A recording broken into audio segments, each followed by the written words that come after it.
The Florida construction mogul who tried to sell his $3 million retreat to SC State University gave up his legal fight. Here today, Richard Zahn admitted to offering kickbacks to the university's police chief and its former board chairman if the land sale went through.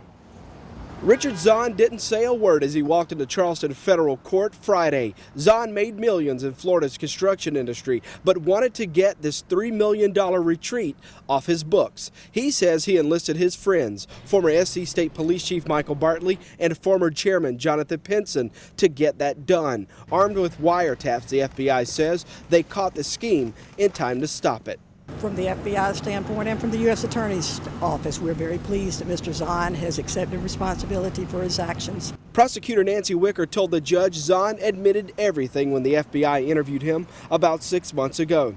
Zahn said he would pay former board chairman Jonathan Pinson a kickback of a $100,000 Porsche Cayenne as a thank you for Pinson's help. Former police chief Michael Bartley says he admitted asking Zahn for $30,000 and a four-wheeler for his help. Neither got anything. The feds say they stopped the deal about a month before SC State signed the check. He didn't ask for the assistance for money. If you heard the facts today, it became a cost of doing business that if he wanted to do business there, it was expected because it was the culture of the community there. Zahn's defense attorney says Zahn was selling the property to help SC State, but got dragged into the conspiracy. He regrets what he did. He regrets succumbing to the pressure that was placed upon him, and he wants to do everything he can do to redress that situation. Pled guilty to this. He had to know at some point during those conversations that this was not the right thing to do. As I said, when he came to South Carolina, he was not aware of the culture of corruption.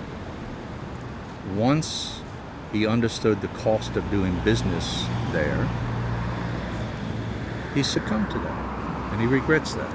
Zahn left South Carolina Friday on a $100,000 bond. Mr. Zahn, is there anything you'd like to say?